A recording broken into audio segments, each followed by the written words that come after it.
Bubuhayin ng NBI o National Bureau of Investigation ang pagsisiyasat sa pagpaslang kay dating PCSO Board Secretary Wesley Barayuga. Bumuo na rin ang NBI para muling pag-aralan ang mga dating ebidensya at bagong ebidensya sa naturang kaso. Moira Encina Cruz sa balita. Kinumpirma ng NBI na iniimbestigahan nitong muli ang pagpaslang kay retired Police General at dating PCSO Board Secretary Wesley Barayuga. Ito'y matapos sa ibunyag sa pagdinig ng Quad Committee ng Kamara ni Lieutenant Colonel Santi Mendoza na inutusan siya ni dating PCSO General Manager Royina Garma at ni National Police Commission Commissioner Edelberto Leonardo na patayin si Barayuga noong 2020. Ayon kay Attorney Yantel Malicad ng NBI, bumuo na ng team si NBI Director Jaime Santiago para muling evaluate ang mga dating ebidensya at kumalap ng mga panibagong ebidensya.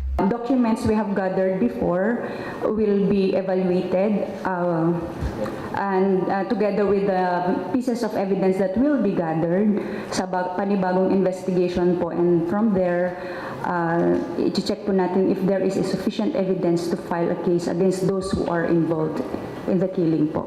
Hindi masabi ng opisyal kung umabot ba ang investigasyon dati ng NBI kina Garma at Leonardo. Umaasa naman si Justice Secretary Espino Mulya na marami pang testigo o whistleblower ang magayag ng nalalaman sa kaso. Tiniyak din ng kalihim na nakipagtulungan ng DOJ sa Quad Committee sa mga katulad na cold case na muling nauungkat ngayon. Hopefully, marami pang mga revelations na lalabas. Kasi may mga tao talagang mahirap, may mga kaso talagang mahirap imbestigahan kasi walang testigo o kaya walang tumatayo para sabihin ko ano talaga nangyari. Sinabi pa ni Remulla na bagamat mabigat ang mga isinawalat ni Mendoza ay hindi nila ito maaaring ilagay sa Witness Protection Program dahil ito ay isang pulis. The mandate of the Witness Protection Program, we're not allowed to directly protect officers of the law, mga law enforcement officers. Hindi yan kasama sa mga pwede namin directly protect. Maybe indirectly. Moira Encina Cruz para sa Mata ng Agila, matatag, matapang, matapang. Maraming salamat sa inyo pong pagsubaybay sa Mata ng Agila Primetime.